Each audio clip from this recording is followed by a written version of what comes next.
తండ్రి అయిన దేవునికి నా కృతజ్ఞతాస్తుతులు. వాక్య భాగాన్ని ప్రారంభించుకుందాం. మనము ఆలోచన చేస్తున్నటువంటి అంశము క్యాలెండర్ నుంచి క్రీస్తు జనన తేదీ, బైబిల్ నుంచి క్రీస్తు జనన తేదీ అనే అంశాన్ని ఈరోజు ఆలోచన చేద్దాం. ఈ అంశాన్ని ఎందుకు ఆలోచన చెయ్యాలి అని అంటే, ప్రియ దేవుని వారులారా, హేతు అడిగే వారికి మనం సాత్వికంతో సమాధానం చెప్పాలి. హేతు అంటే చాలా మంది హేతు అడుగుతున్నారని క్రీస్తు జనన తేదీని గూర్చి. ఉదాహరణకు ఎవరు అనంటే అన్యులు ఎక్కువగా అడుగుతున్నారు. వారు ఏం అడుగుతున్నారు అనుకున్నారు? మీ క్రీస్తు డిసెంబర్ 25న జన్మించాడని మీ బైబిల్లో నుంచి ఏదైనా ఆధారం ఉంటే చూపించండి, మీకు ₹1,00,00,000 బహుమతిగా ఇస్తాం అని ఒక వ్యక్తి అన్నారు. మీ క్రీస్తు జనవరి 25వ తారీఖున పుట్టాడని చూపించండి, ఒక ఇన్నోవా క్రిస్టా హైబ్రిడ్ కార్ ఇస్తాను గిఫ్ట్ గాని ఒక అతను అన్నాడు. తర్వాత ఒక వ్యక్తి అన్నాడు, ఇదే మాటను 15 లక్షలు ఇస్తానని చెప్పాడు. ఇలా ఇస్తాను అన్నప్పుడు ఎవరైనా ఏం చెప్పాలండి? ఇప్పుడు చేసేవారు ఏం చెప్పాలి? డేట్ ఉంది, ఖచ్చితంగా ఇదిగోండి అని చూపించాలి. అవునండి. మరి చాలా సంవత్సరాల నుండి, ఒక 5-6 సంవత్సరాల నుంచి ఇదే పరిస్థితి ఉంది మన ఆంధ్ర రాష్ట్రంలో, తెలంగాణలో. అవునండి, ఖచ్చితంగా ఉంది. చాలా మంది క్రిస్మస్ చెయ్యాలి అని కొంతమంది, చేయకూడదు ఎందుకనంటే క్రీస్తు చేసుకున్నాడా, లేక అపోస్తలుడు చేశారా, లేక క్రీస్తు తల్లిదండ్రులు చేశారా అని కొంతమంది. చేయని వారు, చేసేవారు చేస్తే తప్పేంటి, మీ పిల్లలకు మీరు పుట్టినరోజు చేసుకోవట్లేదా, క్రీస్తుకి చేస్తే తప్పేంటి అని అంటున్నారు. అవునండి, ఆ రోజు మనం చెప్పుకునేది వాక్యమే కదా, తప్పేంటి అని ఆలోచన చేస్తున్నారు. చేయని వారు చేయకూడదు, చేస్తే తప్పే, దేవుడు చేయమని ఎక్కడా చెప్పలేదు అని చెబుతున్నారు. చేయని వారు ఏం చెబుతున్నారు అని అంటే, చేసేవారేమో చేస్తే తప్పేంటి, మీరు చేసుకుంటున్నారు అంటున్నారు కదా. చేయని వారు చేస్తే తప్పే, దేవుడు చెప్పినది చేయకపోయినా తప్పే, చెప్పనిది చేసినా తప్పే అని ఒక వచనాన్ని, ఒక రెఫరెన్స్ ని ఆధారం చేసుకుని చేయని వారు కూడా చెబుతున్నారు. ఏమిటి అనంటే, లేవియకాండము 10వ అధ్యాయము 1-2 వచనాలలో అహరోను కుమారులైనటువంటి, అహరోనికి 4 కుమారులని, ఆ 4 కుమారుల్లో నాదాబు అబీహులు యాజకత్వం చేసేటప్పుడు ఇశ్రాయేలు జనాంగం వారి మొక్కుబడి ఏదైనా పశువుని తీసుకొచ్చినప్పుడు, బలి పశువుని, దానిని వధించినప్పుడు బలిపీఠం మీద దానిని దహించాలి కదండి. ఆ బలిపీఠం దగ్గరే అగ్ని ఉంటుంది, కానీ వీరు వేరొక అగ్ని తీసుకొచ్చి దానిని దహించడానికి ప్రయత్నం చేశారు. వేరొక అగ్ని తీసుకొచ్చి దహించారు. దహించే సమయంలో నాదాబు అబీహులు ఏమయ్యారండి? ఎందుకని చనిపోయారు? దేవుడు ఆజ్ఞాపించని వేరొక అగ్ని తీసుకొచ్చి దహన బలి అర్పించడాన్ని బట్టి. అంటే దేవుడు చెప్పనిది చేస్తే ఏం జరుగుతుందండి? చనిపోతారు అని ఈ క్రిస్మస్ చెయ్యని వారు చెబుతూ ఉన్నారు. క్రిస్మస్ చేసేవారు చేస్తే తప్పేంటి, ఇక్కడికే సమాధానం సరిపోయింది. కానీ ఇంత సింపుల్ గా ఎవరు తీసుకుంటారండి? సమాధానం తీసుకోరు కదా, ఖచ్చితంగా తీసుకోరు. ఇంకా కొంచెం ముందుకెళితే సామెతల గ్రంథం 30వ అధ్యాయము 5-6 వచనాలలో దేవుని మాటలతో ఏమీ కలపవద్దు, ఒకవేళ కలిపితే ఆయన గద్దిస్తాడు, అప్పుడు కలిపిన వ్యక్తి అబద్ధికుడు అవుతాడు అని ఉన్నారు.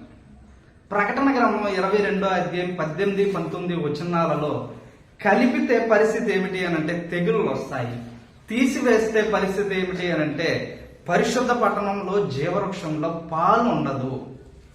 2 కొరింథీయుల 12వ అధ్యాయం 18-19 వచనాలలో కలిపితే పరిస్థితి ఏమిటి అనంటే తెగులు వస్తాయి, తీసివేస్తే పరిస్థితి ఏమిటి అనంటే పరిశుద్ధ పట్టణంలో జీవవృక్షంలో పాలు ఉండదు. 2 కొరింథీయుల 12వ అధ్యాయం 18-19 వచనాలలో కలిపితే పరిస్థితి ఏమిటి అనంటే అని అంటున్నాడు బైబిల్. ఓకేనండి. ఇప్పుడు మరి క్రీస్తు పుట్టినరోజు చేయాలి అని ఆలోచన కలిగి ఉంటే మరి అసలు ఆ పుట్టినరోజు క్రీస్తు అయినా చేసుకున్నాడా? అపోస్తులు చేశారా? క్రీస్తు తల్లిదండ్రులు చేశారా అని ఆలోచన చేయాలి. అవునా కదండి?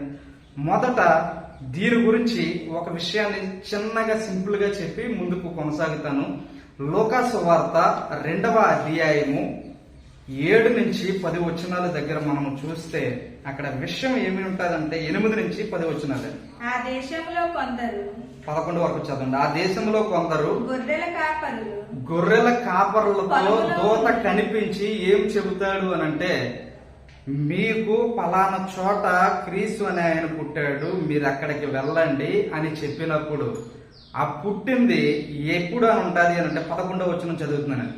దావీదు పట్టణమందు నేడు రక్షకుడు మీ కొరకు పుట్టి ఉన్నాడు అని ఈ వచనాన్ని చూపించి, ఇదేంటి అసలు క్రీస్తు గురించి ఎవరైతే పండగ చేయొద్దంటున్నారో వాళ్ళేం చెప్తున్నారంటే, క్రీస్తు మరణము, సమాధి, పునరుద్ధానము ఇది అసలైన సువార్త అని చెబుతున్నారండి.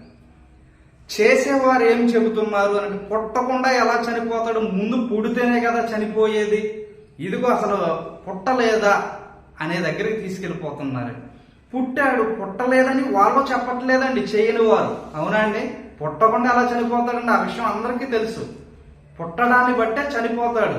కానీ ఇక్కడ మీకు అర్థం అవ్వాల్సిన విషయం ఏమిటి అని అంటే, వారు ఈ వచనాన్ని చూపించి, ఇదిగో క్రీస్తు నేడు పుట్టెను, హల్లెలూయా, దావీదు పట్టణమందు నేడు రక్షకుడు మీ కొరకు పుట్టి ఉన్నాడు అని అంటారు కదండి.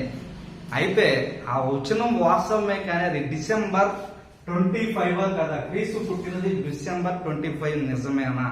మన అక్కడ ఎడ్డింగ్ ఇచ్చింది చూడండి. ఓకేనండి, అది నిజమేనా అనేది మనం చూడాలి కదా.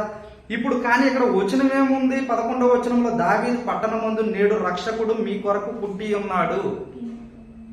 అవునండి. అంటే ఈ వచనం చూడడంగానే విశ్వాసులు ఏమైపోతారు?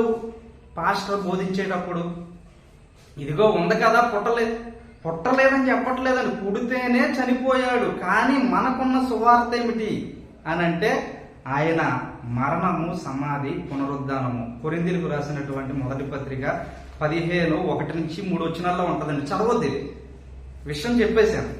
అయితే ఇక్కడ మనం ఆలోచన చేయవలసింది, ఈ వచనాన్ని చూపించి చెబుతున్నారు కదండి.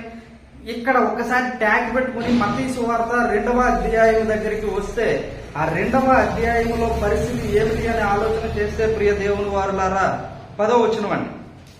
వారు ఆ నక్షత్రము చూచి అత్యానంద భరితులై ఇంటిలోనికి వచ్చి తల్లి అయిన మరియను ఆ శిశువును చూచి సాగిలపడి ఆయనను పూజించి తమ పెట్టెలు విప్పి బంగారమును, సాంబ్రాణి, బోలమును కానుకలుగా తెచ్చారంట. ఇదిగో పుట్టినరోజుకు వచ్చినప్పుడు కానుకలు తెచ్చారు, పుట్టలేదు అంటారండి, పుట్టినరోజు చేశారు అని అంటున్నారు కదండి, చేసేవారు. అయితే ఇప్పుడు మీకు చూపించిన లూకా సువార్త 2వ అధ్యాయం 11వ వచనంలో, దావీదు పట్టణమందు నేడు రక్షకుడు మీ కొరకు పుట్టి ఉన్నాడు. అవునండి. అది ఎన్నో రోజు? క్రీస్తు పుట్టినప్పుడు ఎన్నో రోజు? మొదటి రోజు అండి. అవునండి, మొదటి రోజు అది. అవునా కదా? పుట్టినరోజు ఎప్పుడు చేసుకుంటారండి? మొదటి రోజు చేసుకుంటారా? 365 రోజుల తర్వాత చేసుకుంటారా? 66వ రోజు. ఈ వచనం ఎప్పుడుదండి? పుట్టినరోజు అప్పుడుది. ఈ వచనాన్ని చూపించి ఇదిగో పుట్టినరోజు చేసుకోలేదు అంటున్నారేంటి? అదిగో వారు బంగారం, సాంబ్రాణి, బోలం తెచ్చారని ఆ వచనం చూపిస్తున్నారు. అయితే మీకు అర్థం అవ్వాల్సిన విషయం ఏమిటి అని అంటే, ధర్మశాస్త్రంలో ఉంటుందండి, లేవీకాండం 12వ అధ్యాయంలో ఉంటది. ఒక స్త్రీ గర్భిణీగా ఉండి మగబిడ్డను జన్మిస్తే ఆవిడ 7 దినములు పురిటాలై ఉండవలెను. 7వ దినము ఆవిడ స్నానం చేస్తారు. తర్వాత 8వ దినము ఆ బిడ్డను తీసుకొచ్చి సున్నతి చేయిస్తారు ధర్మశాస్త్ర ప్రకారం. ఒకవేళ ఆడపిల్ల అయితే మగబిడ్డకైతే 7 దినాలు, ఆడబిడ్డకైతే 7 14 దినాలండి. ఆ దినాలు అయిపోయిన తర్వాత మగబిడ్డకైతే 33 దినాలు పరిశుద్ధంగా ఉండాలండి. ఆ స్త్రీ ఇంకేం ముట్టుకోకూడదు. ఆవిడ ముట్టుకున్న ప్రతి వస్తువు ఏమవుతుందంటండి? అపవిత్రం అవుతుంది. అవునండి. అదే ఒక స్త్రీ ఆడబిడ్డకు పుడితే ఆవిడికి పురుటాలుగా 14 రోజులు ఉండాలి. తర్వాత స్నానం చేసిన తర్వాత ఏమీ ముట్టుకోకుండా, మగబిడ్డకైతే 33 అనుకున్నాం కదండి, ఆడబిడ్డకైతే 66 రోజులు ఉండాలండి. అర్థమైందండి? 66 రోజులు ఉండాలి ప్రియ దేవుడి వల్ల. ఇప్పుడు మీరు అక్కడి నుంచి మరలా లూకా సువార్త 2వ అధ్యాయం దగ్గరికి వస్తే విషయం ఏమిటి అని అంటే, ఈ వచనాన్ని చూపించి ఇదిగో పుట్టాడు, పుట్టినరోజు చేశాడు అంటున్నారు కదండి అందరూ. తర్వాత అలా చదువుకుంటూ కిందకు వచ్చి 21వ వచనం దగ్గర చదివితే ఆ శిశువునకు సున్నతి చేయవలసిన 8వ దినము వచ్చినప్పుడు గర్భమందు ఆయన పడక మునుపు దేవదూత చేత పెట్టబడిన యేసు అని పేరు ఆయనకు పెట్టెను. 11వ వచనంలోనేమో క్రీస్తు నేడు పుట్టెను అని ఉన్నదేమో పుట్టినరోజు అంటున్నారు. మరి ఇక్కడ 21వ రోజు ఉంది కదా, 21వ వచనం దగ్గర ఎన్నో రోజులు ఉందండి? 8వ దినం. ఇది పుట్టినరోజుకి సంబంధించిందా, పుట్టినప్పుడుకి సంబంధించిందా? మరి అక్కడ గిఫ్ట్లు తెచ్చారు కదండి, ఎప్పుడు తెచ్చారు? పుట్టినప్పుడు తెచ్చారండి. ఎగ్జాంపుల్ కి మనకి ఎవరైనా డెలివరీ అయ్యి హాస్పిటల్లో ఉంటే మనం ఏం తీసుకెళ్తామండి? ఇప్పుడైతే రస్కులు, లేకపోతే పుట్టినప్పుడు ఆ బిడ్డకి బట్టలు తీసుకెళ్తాం. ఆ వారం రోజుల్లోనే కదండి. ఇక్కడ ఇది పుట్టినరోజా పుట్టినప్పుడుదండి? మీకు అర్థమైందండి నేను చెప్పింది? క్లారిటీ ఇస్తున్నా ఇక్కడ. ఇప్పుడు ముందుకు సాగడం. ఇప్పుడు ఏదు అడిగే వారికి మనం ఏం చెప్పాలండి? మనం ఏం చెప్పాలి? డిసెంబర్ 25 క్రీస్తు పుట్టినరోజు అయితే మనం చూపించాలి బైబిల్ నుంచి. మరి డిసెంబర్ 25 అని మిగిలిన పండగలకైతే దేవుడు పస్కా పండగకే డేట్ ఇచ్చాడు, పెంతుకోసు పండగకే డేట్ ఇచ్చాడు. ఏ తేదీని చెయ్యాలి, ఏ నెలలో చెయ్యాలి ఖచ్చితంగా చెప్పేశాడండి దేవుడు. కానీ మరి క్రీస్తు పుట్టినరోజు గురించి ఎందుకు చెప్పలేదు? ఎందుకు చెప్పలేదో చెప్పమంటారా?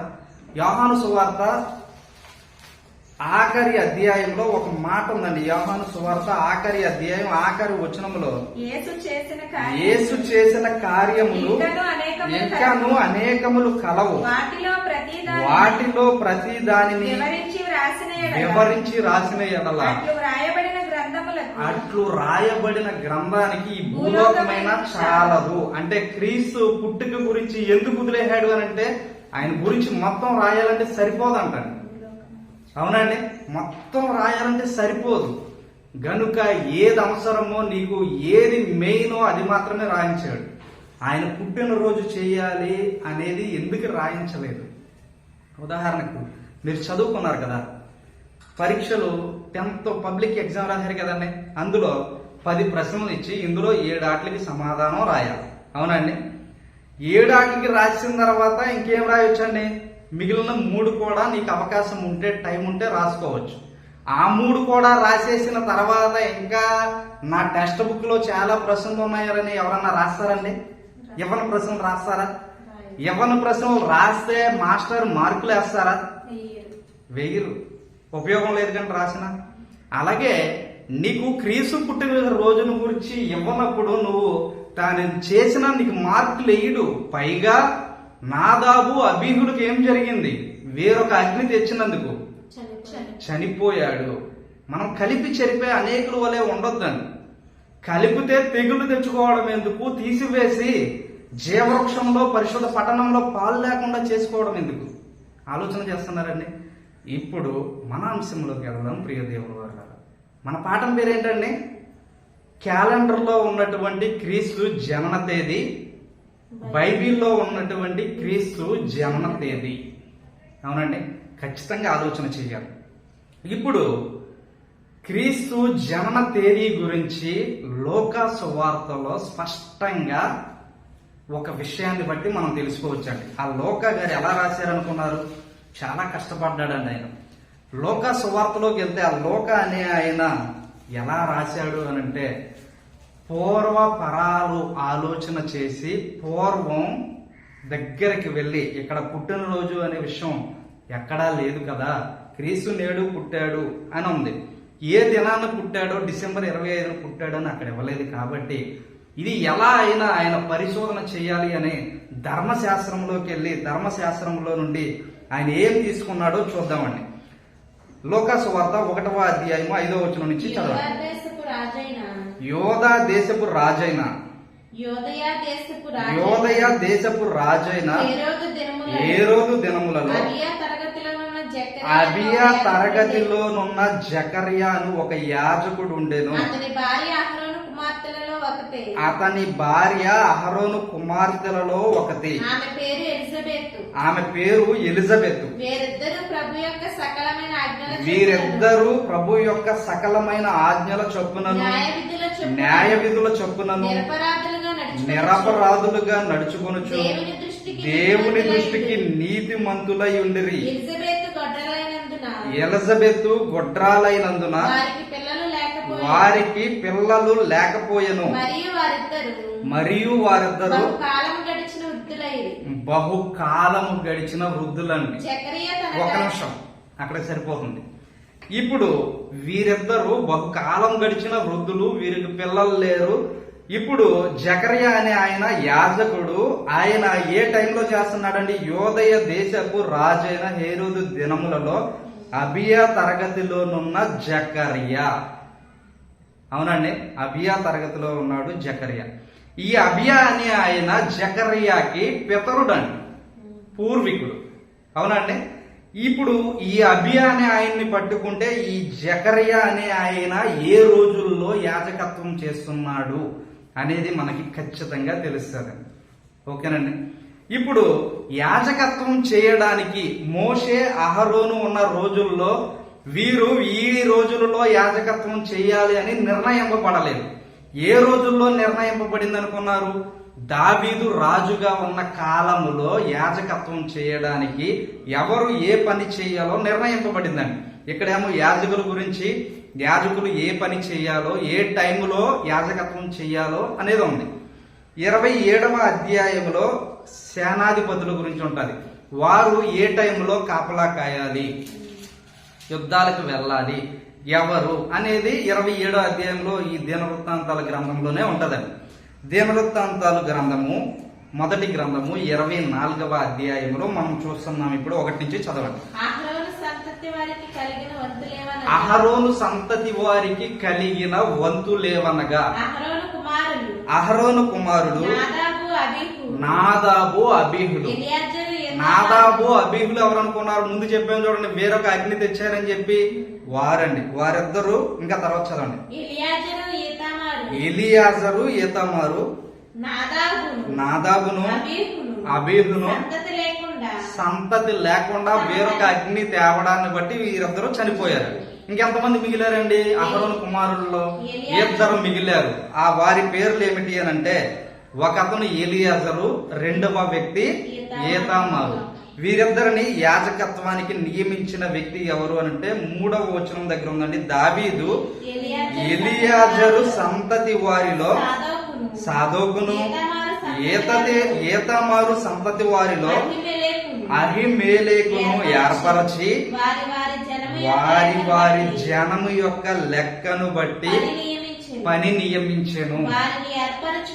వారిని ఏర్పరచుటలో ఈతామారు సంతతిలోని వారి పెద్దల కంటే ఎలియాజరు సంతతిలోని వారి పెద్దలు అధికులుగా కనబడిరి గనుక ఎలియాజరు సంతతి వారిలో 16 తమ పితరుల ఇంటి వారిలో పెద్దలుగా నియమింపబడ్డారని. తర్వాత ఈతామారు సంతతి వారిలో 8 మంది తమ పితరుల ఇంటి వారిలో పెద్దలుగాను నియమింపబడిరి. ఇప్పుడు 16 అంటే 16 మంది ప్లస్ ఈతామారు సంతతిలో ఎలియాజర్ సంతతిలో 16 మంది అంటండి. ఈతామారు సంతతిలో 8 మంది. 16 ప్లస్ 8 24 మంది. వీరేం చేయాలండి? దావీదు ఎందుకు నియమించాడు వీరిని? యాజకత్వానికి. నెలకి సంవత్సరానికి ఎన్ని నెలలండి? ఎన్ని నెలలు? 12 నెలలు. కానీ వీరు ఎంతమంది ఉన్నారు? 24 మంది ఉన్నారు. వీరు యాజకత్వం చేయాలంటే వంతులు చొప్పున ఒక్కొక్క వ్యక్తికి ఎన్ని రోజులు వస్తాయండి? 15 రోజులు. అవునండి. నెలకి ఎంతమంది చేయాలి? ఇప్పుడు ఇద్దరు చెయ్యాలి. అవునండి. ఇద్దరిలో ఇప్పుడు యాజకులుగా పని చేయడానికి దావీదు గారు నియమించారు. ఎవరిని? ఒకరు ఎలియాజర్ కుమారులైనటువంటి 16 మంది, అంటే అతని తర్వాత అతని మనవల్లో వారండి.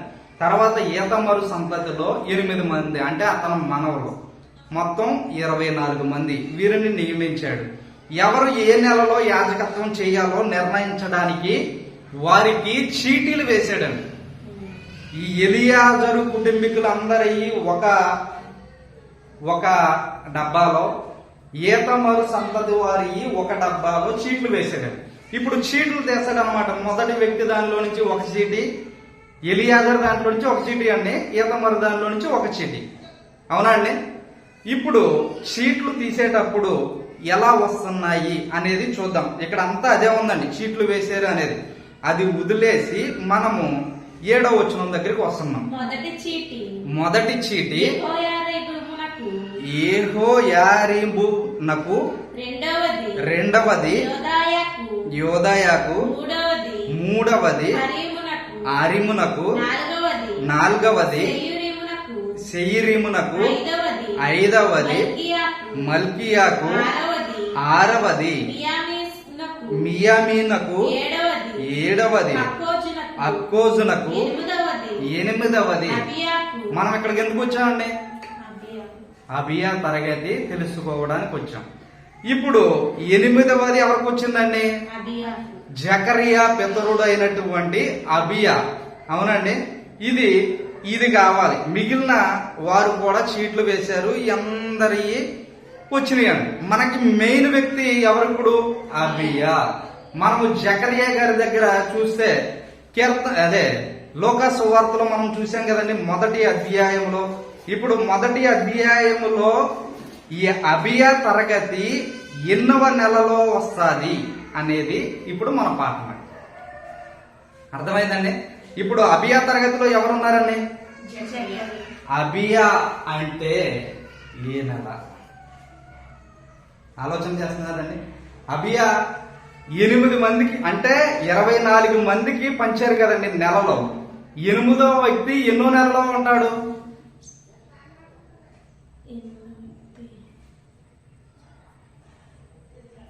8వ వ్యక్తి ఎన్నో నెలలో ఉంటాడండి? 4వ నెలలో ఉంటాడు. 4 రెళ్ళు 8 కదండి. అవునా? అంటే ఇక్కడ మీకు క్యాలెండర్ ఇవ్వడం జరిగింది. క్యాలెండర్ ఏంటిది? ఇది యూదుల క్యాలెండర్, యూదులదే ఎవ్రీ క్యాలెండర్. ఇది ఇంగ్లీష్ క్యాలెండర్, ఇది తెలుగు క్యాలెండర్. ఓకేనండి. తెలుగు క్యాలెండర్ లో చైత్రము, ఇంగ్లీష్ క్యాలెండర్ లో మార్చి, ఏప్రిల్.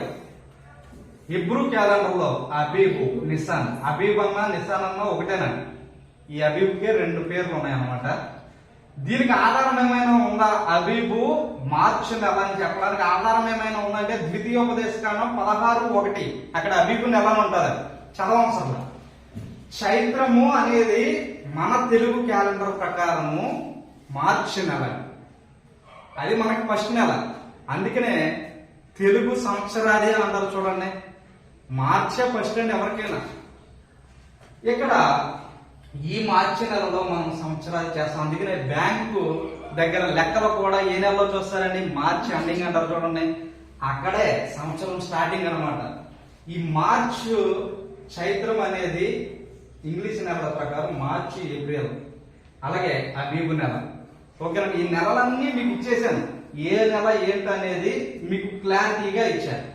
మనకైతే సంవత్సరంలో ప్రతి నెలకి ఒక నెల 30, ఒక నెల 31, ఒక నెల ఏమో 28 ఉంటాయి మనకి.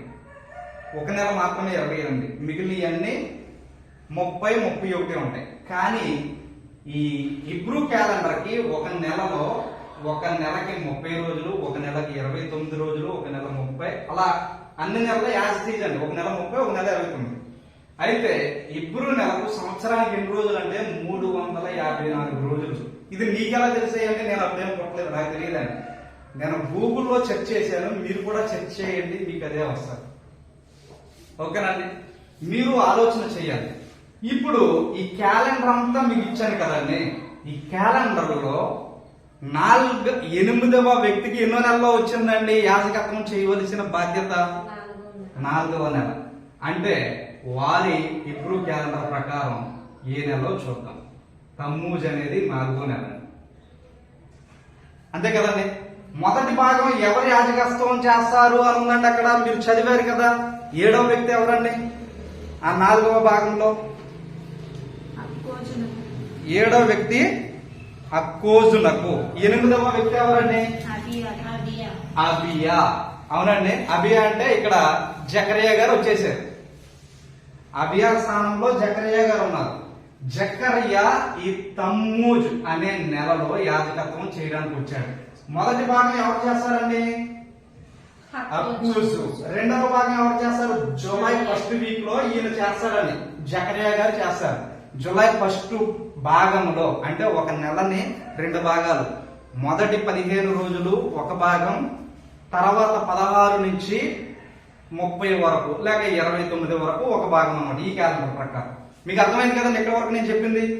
ఈయన ఈ జూలై మొదటి 15 రోజులు యాజకత్వం చేస్తున్నాడు. ఇప్పుడు మరలా మనం బైబిల్ దగ్గరికి వద్దాం. బైబిల్ దగ్గరికి వస్తే 8వ వచనం దగ్గర నుంచి చదవండి. జకరియా తన తరగతి క్రమము చొప్పున జకరియా తన తరగతి క్రమము చొప్పున దేవుని ఎదుట యాజక ధర్మము జరిగించుచుండగా యాజక మర్యాద చొప్పున ప్రభువు నేను చదువుతాను. యాజక మర్యాద చొప్పున ప్రభు ఆలయంలోనికి వెళ్లి ధూపము వేయుటకు అతనికి వంతు వచ్చెను. ధూప సమయమందు ప్రజల సమూహం అంతయు వెలుపల ప్రార్థన చేయుచుండగా ప్రభు దూత ధూప వేదిక కుడి వైపున నిలిచి అతనికి కనబడగా. ఎవరికండి? జకరియా గారికి కనబడ్డారు. జకరియా అతనిని చూచి తొందరపడి భయపడిన వాడయ్యను. అప్పుడు ఆ దూత అతనితో, జకరియా భయపడకము, నీ ప్రార్థన వినబడినది, నీ భార్య అయిన ఎలిజబెత్ నీకు కుమారుని కనును. ఈయన ఏం ప్రార్థన చేస్తున్నాడండి?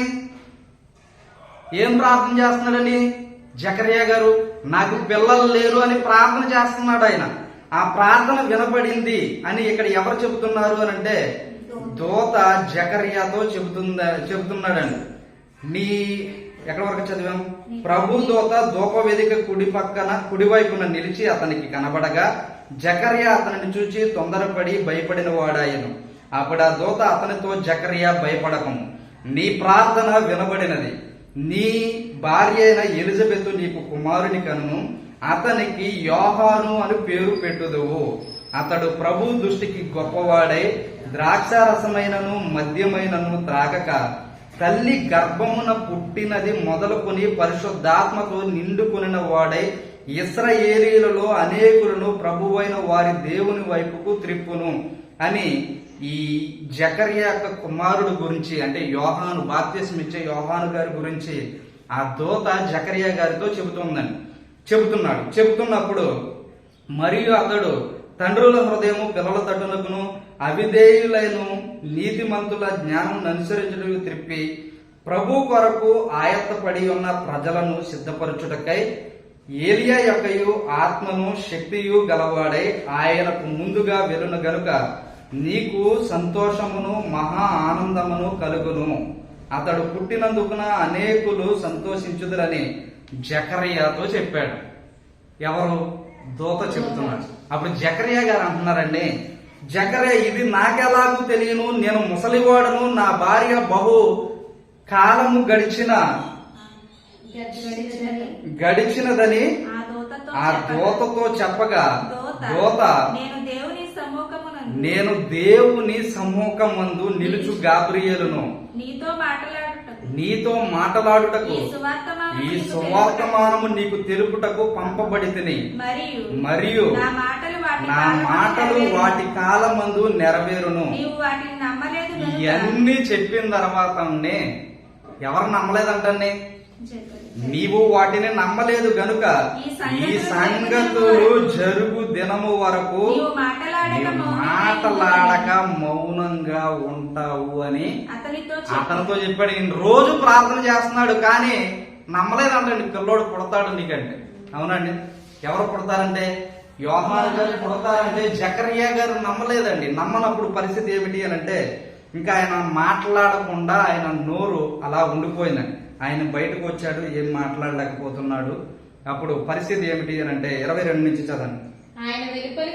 అతడు వెలుపలికి వచ్చినప్పుడు వారితో మాట్లాడలేకపోయినందున ఆలయమునందు అతనికి దర్శనము కలిగిందని వారందరూ గ్రహించారు. అప్పుడు అతడు వారికి సంజ్ఞలు చేయుచు మగవాడై ఉండెను. ఇప్పుడు అతడు సేవ చేసే దినములు సంపూర్ణమైనాయి. ఎప్పటికి సంపూర్ణమైనాయండి? ఈ జూలై 1 రోజు నుంచి 15వ రోజు వరకు సంపూర్ణమైపోయింది. సంపూర్ణమైన తర్వాత ఆయన అక్కడే ఉంటాడు, ఇంటికి వచ్చేస్తాడు. ఇంటికి వచ్చిన తర్వాత పరిస్థితి ఏమిటి అని అంటే చదవండి. సంపూర్ణమైనప్పుడు తన ఇంటికి వెళ్ళాను. అవునండి, ఆ దినములైన పిమ్మట ఇంటికి వెళ్ళిన తర్వాత తన భార్యను కలిశాడండి. వారిద్దరూ కలిసి ఉన్నారు. కలిసి ఉన్న తర్వాత అప్పుడు ఆ దినములైన పిమ్మట అతని భార్య ఎలిజబెత్ గర్భవతి అయి మనుషులలో నాకుండిన అవమానము తీసివేయుటకు నన్ను ఒక నిమిషం. ఇప్పుడు ఈయన తమ్మూజు నెలలో జులైలో చేశాడు కదండి. మొదటి 15 రోజులు చేశాడు. 16వ తారీఖు ఇంటికి వచ్చేసాడు. ఆ 16వ తారీఖున ఆయన భార్య అప్పటి నుండి కలిశారు. ఆ నెలలో అంటే ఈ జూలై 16 నుంచి 30 ప్లస్ ఆగస్టు 1 నుంచి 15 తారీఖుల లోపల కన్సీవ్ అయిందండి. కన్సీవ్ అయింది. అక్కడ ఉందో చూడండి. అక్కడ ఆ దినములైన పిమ్మట అతని భార్య ఎలిజబెత్ గర్భవతి అయి మనుషులలో నాకుండిన అవమానము తీసివేయుటకు నన్ను కటాక్షించిన దినములలో ప్రభు ఇలాగున చేసెననుకొని. అంటే ఇప్పుడు ఈ నెలలో వచ్చేసాడు అనుకున్నాం కదండి. ఇప్పుడు ఆవిడ 1 నెల తర్వాత కన్సీవ్ అయింది. ఏ నెలలో అయిందండి? ఈ ఆగస్టు 1వ వారంలో అయ్యిందండి కన్సీవ్. ఓకేనండి. కన్సీవ్ అయిన తర్వాత ఆవిడ ఎన్ని నెలలు కనిపించలేదంటండి? 5 నెలలు. 5 నెలలు ఎవరికి కనిపించలేదు అనుకుంటాను. ఎందుకు కనిపించలేదు అనుకున్నారు? ఆవిడ ముసలి వయసులో గర్భం ధరించిందని సిగ్గుతో ఎవరికి కనిపించలేదండి. ఆవిడ ముసలితనం ముందు గర్భం ధరించిందని. పరిస్థితి ఏమిటి అనేది ఇంకా కిందకి చదివితే 6వ నెలలో ఎవరికి 6వ నెల అండి? ఈ క్యాలెండర్ లో 6వ నెల కాదండి. ఈ క్యాలెండర్ లో 6వ నెల అయితే ఎన్నో నెల అవుతుంది? 6వ నెల ఏలూరు. ఈ క్యాలెండర్ లో 6వ నెల కాదు. ఏ క్యాలెండర్ లో 6వ నెల అనుకున్నారు? ఆవిడ మొదటి నెల ఏంటనుకున్నారు? ఈ క్యాలెండర్ లో 5వ నెల. ఓకేనండి. ఈ క్యాలెండర్ లో 5వ నెల, ఆవిడికి మొదటి నెల. ఓకేనండి. ఇప్పుడు 5వ నెల అంటే 5వ నెలలో 5వ నెల వరకు ఎవరికి కనిపించలేదు. ఏ నెల వరకు కనిపించలేదు అనుకున్నారు? అబ్బు నెల వారికి 5వ నెల అయితే అబ్బు నెల నుంచి మొదలు పెడితే 1, 2, 3, 4, 5 కిస్లేపు నెల వరకు ఆవిడ ఎవరికి కనిపించలేదండి. కిస్లేపు నెల వచ్చే వరకు. అవునండి. అంటే అక్కడికి ఎన్ని నెలలండి? 5 నెలలు. అవునండి. 6వ నెలలో అని ఉంది కదా, మీరు అక్కడ చదివారు కదా. 6వ నెలలో అంటే 6వ నెల ఏ నెల అండి ఆవిడికి? 6వ నెల ఏ నెల అండి? అబ్ నెల. అవునండి. ఇది కదండి. ఇక్కడి నుంచి 6వ నెల 1, 2, 3, 4, 5, 6. శాబాటు అనేది ఆవిడకు కిస్లేపు 5వ నెల, టిబేతు 6వ నెల. టిబేతు 6వ నెల. సారీ, టిబేతు నెల 6వ నెల. ఓకేనండి. ఇక్కడ మీకు విషయం అర్థమవుతుంది. ఇక్కడ టిబేతు ఎన్నో నెల అండి? 6వ నెల. ఇదిగోండి ఇక్కడ ఇచ్చాం. టిబేత్ అనేది 6వ నెల. ఈ 6వ నెల గురించి మీరు ఆలోచన చేయాలంటే 26వ వచనం నుంచి చదవండి. 6వ నెలలో గాబ్రియేల్ అనే దేవదూత గలిలయలోని నజరేతు ఊరిలో దావీదు వంశస్థుడైన యోసేపు అను ఒక పురుషునికి ప్రదానము చేయబడిన కన్యక యొద్దకు దేవుని చేత పంపబడిను. నేను చదువుతాను. ఆ కన్యక పేరు మరియా. ఆ దూత లోపలికి వచ్చి ఆమెను చూచి, దయాపాత్రురాలా, నీకు శుభము, ప్రభు నీకు తోడై ఉన్నాడని చెప్పెను. ఆమె ఆ మాటకు బహుగా తొందరపడి ఈ శుభవచనమేమిటో అని ఆలోచించుకొనుచుండగా దూత, మరియా, భయపడకము, దేవుని వలన నీవు కృప పొందితివి. ఇదిగో నీవు గర్భము ధరించి కుమారుని కని ఆయనకు యేసు అని పేరు పెట్టుదువు. ఆయన గొప్పవాడై సర్వోన్నతుని కుమారుడు అనబడును. ప్రభువైన దేవుడు అయిన తండ్రి అయిన దావీదు సింహాసనము ఆయనకిచ్చును. ఆయన యాకోబు వంశస్థుల్లో యుగాయుగములు ఏలును. ఆయన రాజ్యము అంతము లేనిదై ఉండునని ఆమెతో చెప్పెను. అందుకు మరియా, నేను పురుషుని ఎరుగన దానినే, ఇదెలాగూ జరుగునని దూతతో అనగా, దూత, పరిశుద్ధాత్మ నీ మీదకి వచ్చును, సర్వోన్నతుని శక్తి నిన్ను కమ్ముకొనును గనుక పుట్టబోవు శిశువు పరిశుద్ధుడై దేవుని కుమారుడు అనబడును. మరియు నీ బంధువురాలు ఎలిజబెత్ కూడా తన వృద్ధాప్యమందు ఒక కుమారుని గర్భము ధరించి ఉన్నది. గొడ్రాలు అనబడిన ఆమెకు ఇది 6వ మాసము. 6వ మాసములో మరియతో దూత చెబుతుంది. ఇప్పుడు మరీకి ఎన్నో నెలండి? ఆవిడకి 6వ మాసములో ఇదిగోండి కన్య మరియ గర్భవతిగా ఉన్న దినములు, ఎలిజబెత్ గర్భవతిగా ఉన్న దినములని బోర్డు ఇచ్చాను మీకు. 2 క్యాలెండర్లు ఇచ్చాను. ఇప్పుడు ఈవిడికి 6వ నెల అంటే ఈవిడికి 6వ నెల ఏ నెల అండి? 6వ నెల టిబేట్. అవునండి. 6వ నెలలో ఈవిడికి మొదటి నెల. ఈవిడికి 6వ నెల టిబేతు, ఈవిడికి అదే మొదటి నెల. ఓకేనండి, మీకు అర్థమైంది కదా? ఇప్పుడు 6వ నెల టిబేతు, మొదటి నెల ఆవిడికి టిబేతు. ఎలిజబెత్కి 6వ నెల టిబేతు, మరియకి 6వ నెల టిబేతు, మొదటి నెల. మీకు ఇక్కడ వరకు అర్థమైంది. ఇంకా ముందుకు కొనసాగుదాం. చదవండి. దేవుడు చెప్పిన ఏ మాటైనా నిరార్థకము కాదని చెప్పి అప్పుడు ఇంకా అలా చదువుకుంటూ వస్తే 56వ వచనంలోనండి, అంతటా మరియా ఇంచుమించు 3 నెలలు ఆమెతో కూడా ఉండి పిమ్మట తన ఇంటికి తిరిగి వెళ్ళెను. ప్రసవ కాలము వచ్చినప్పుడు ఎన్ని నెలలు ఉన్నదండి ఇక్కడ? ఈవిడ ఎలిజబెత్ గారితో, ఎలిజబెత్ ఆవిడకి బంధువు, అందుకని అక్కడ అన్ని నెలలు ఉందండి. 3 నెలలు ఉంది. ప్రియ దేవుని వారు ఎవరు? మరియమ్మ గారు ఎలిజబెత్ దగ్గర 3 నెలలు ఉందండి. ఓకేనండి, 3 నెలలు ఉంది. 3 నెలలకు ముందు ఏం జరిగింది అని అంటే, మరియమ్మకి దూత చెప్పాడు కదండి, ఆవిడకి 6వ నెల. నీకెన్నో నెల? మొదటి నెల. ఆవిడ ఆ మాట వినడంగానే ఇక్కడ మీరు చదివారు చూడండి, దేవుడు చెప్పిన ఏ మాట అయినా నిరార్థకం కాదని. తర్వాత వచనాల్లో ఏముంటది అని అంటే, మరియా బయలుదేరి వెళ్ళిందని 41వ వచనం చూడండి. ఎలిజబెత్ మరియ యొక్క అంటే అక్కడి నుంచి ఆవిడ ప్రయాణమై వెళ్ళిపోయిందండి. వెళ్ళిపోయిన తర్వాత ఆవిడ వందనం చెబుతుంది. ఆ వందనం చెప్పడంగానే ఎలిజబెత్ గర్భంలో ఉన్నటువంటి యోహాను గారు గొంతులేసాడండి. మరియ మొదటి నెలలో, ఎలిజబెత్కి 6వ నెలలో గంతులేసాడు. ఇంకా అలా కిందకి చదువుకుంటా వస్తే 56వ వచనం చదివారు. అంతటా మరియా ఇంచుమించు 3 నెలలు ఉన్నాయి. అంటే అప్పటికి 6 నెలలు కదా, ఇప్పుడు 3 నెలలు అంటే 6వ నెలలో టిబేత్ అనేది 6వ నెల అనుకున్నాం కదా. ఇంకో 3 నెలలు అంటే ఏ నెల కండి? నిస్సాను అనే నెల. అవునండి, నిస్సాన్ అంటే మన క్యాలెండర్ ప్రకారం చైత్రము, మార్చి, ఏప్రిల్ టైం అండి. ఓకేనండి, నిస్సాన్ అంటే మార్చి, ఏప్రిల్ టైం. ఇది ఆవిడకి ఎన్నో నెల అండి? 9వ నెల.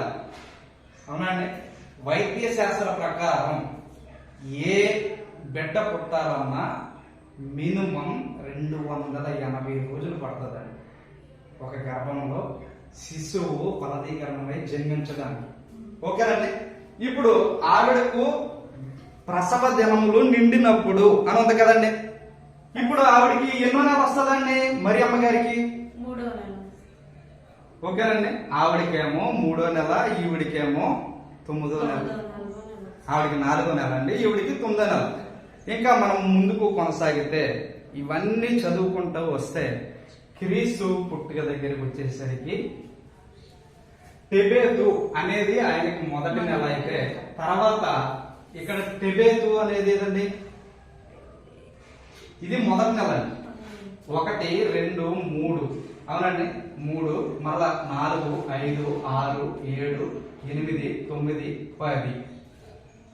ఓకేనండి, 10 ఎన్నో నెల వస్తుందండి క్రీస్తు ప్రభుకి?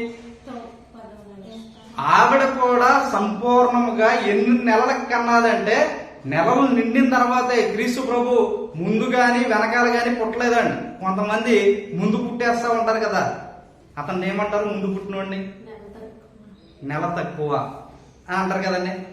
నెల ఎక్కువ ఎవరన్నా పుడతారా? కష్టం, అవునండి. ఇప్పుడు ఆయన పుట్టిన ఎన్నో నెలలో పుడుతున్నాడండి క్రీస్తు ప్రభు. ఆయన ముందుకు పుడతలేదు, వెనక పుడట్లేదు అనడానికి ఏమన్నా ఆధారం ఉందంటే వాక్య ఆధారమే ఉంది. నెలలు నిండి సంపూర్ణమైన తర్వాత. ఇదే లూకా సువార్త 2వ అధ్యాయము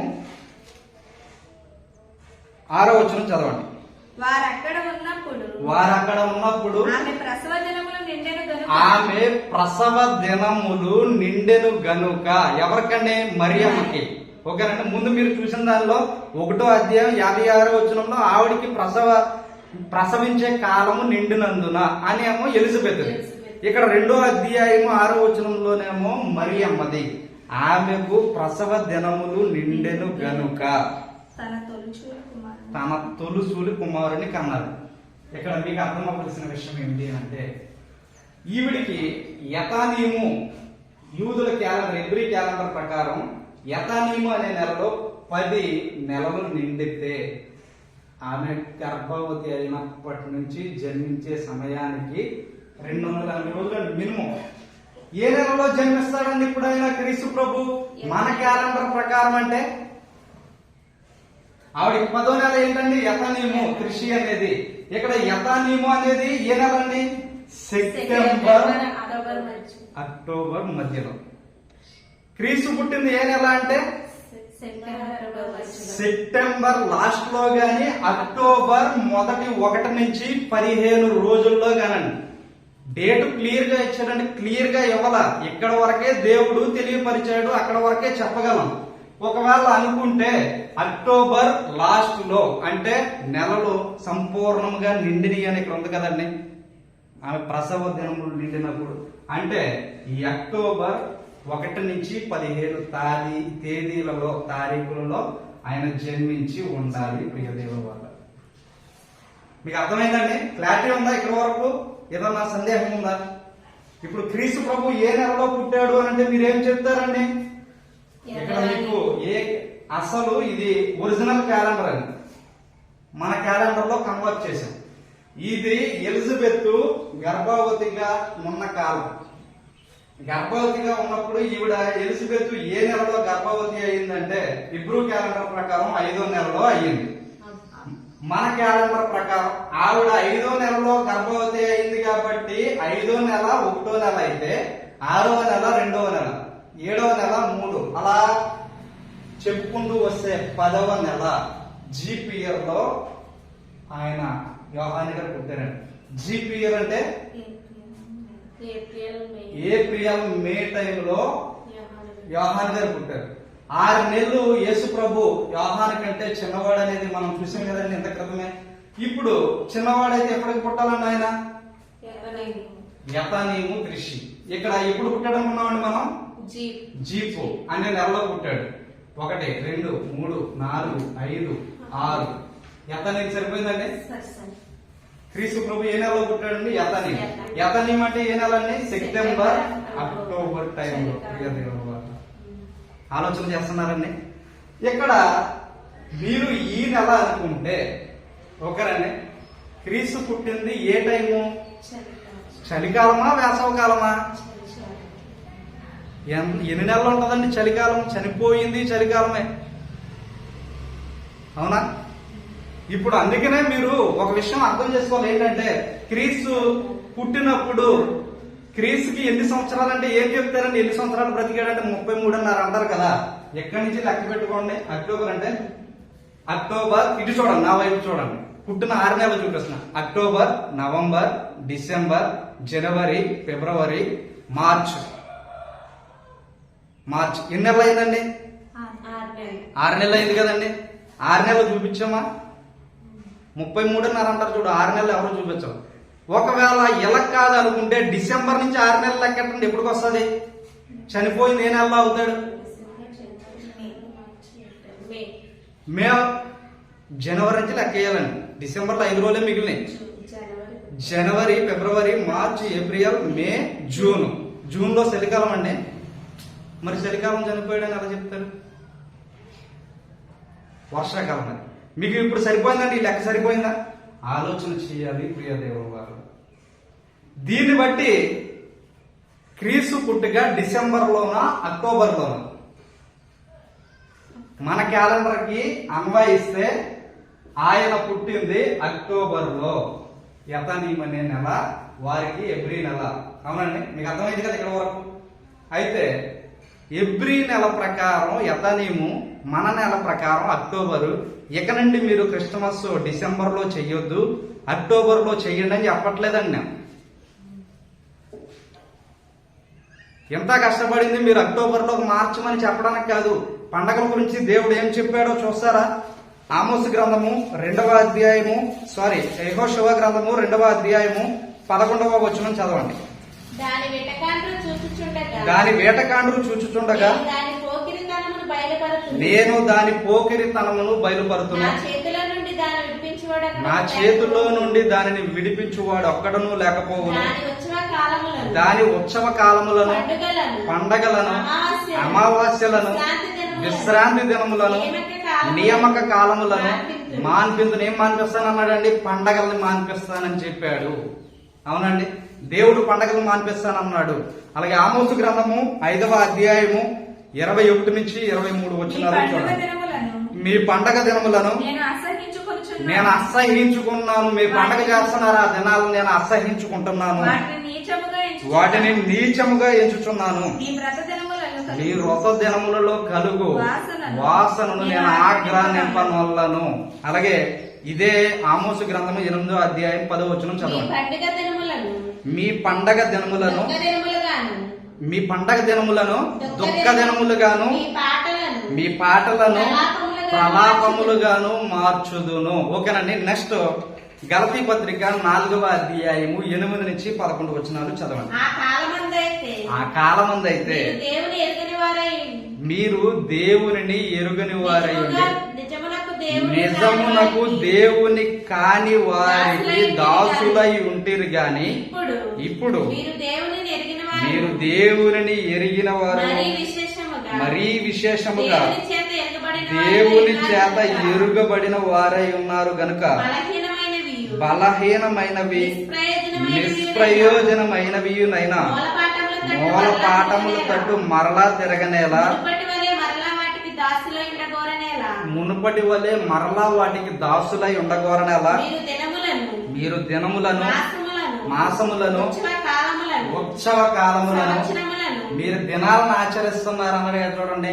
దినాలంటే ఏంటంటే గుడ్ ఫ్రైడే ఇటువంటి అన్నారు చూడండి, మీరు దాన్ని ఆచరిస్తున్నారు. నెక్స్ట్ ఏంటంటే మీరు దినములను, ఉత్సవ కాలాలంటే 7 రోజులు మీరు ఈ పండగ చెయ్యాలని దేవుడు చెప్పాడు చూడండి, దాన్ని ఉత్సవాలు అంటారు.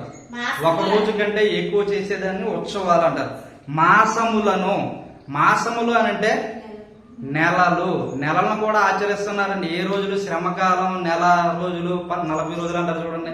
లేకపోతే డిసెంబర్ అని ఇలా నెలలు ఆచరిస్తారు చూడు, వాటిని నెలలను, సంవత్సరములను ఆచరించుచున్న. సంవత్సరం అంటే జనవరి 1 ఆచరిస్తున్నారు కదండి. జనవరి 1 ఎలా ఆచరిస్తున్నారో తెలుసా?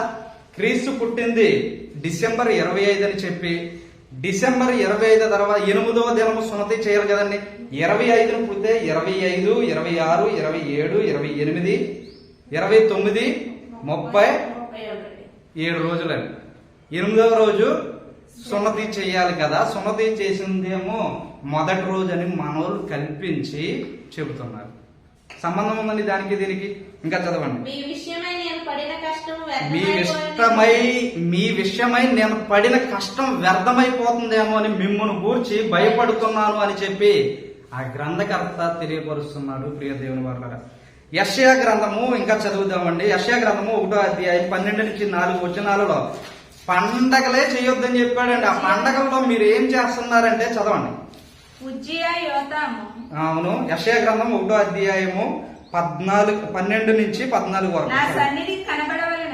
నా సన్నిధిని కనబడవలెనని మీరు వచ్చుచున్నారే, నా ఆవరణములను త్రొక్కుటకు మిమ్మల్ని రమ్మన్నవాడెవడు? మీ నైవేద్యము వ్యర్థము, అది నాకు అసహ్యము పుట్టించును. అవును, అమావాస్య విశ్రాంతి సమాజ కూట ప్రకటనయు జరుగుచున్నవి. పాపుల గుంపు కూడిన ఉత్సవ సమాజమును నేను ఓర్చుకున్న జాలను. మీ అమావాస్య ఉత్సవ నియామక కాలములు నాకు హేయములు, అవి నాకు బాధాకరములు. వాటిని నేను సహింపలేక విసిగి ఉన్నాను. ఎందుకు విసిగాడు అనుకున్నారు ఆయన? ఇంటి పైన స్టారు, ఇంట్లో బారు, ఇటువంటి కార్యక్రమాలే ఉన్నాయండి మొత్తం. ఆయనకు అది నచ్చలేదండి. వారి ఇష్టాలకు చేసుకుంటున్నారండి అది. ఇప్పుడు ఏం చేస్తున్నారు?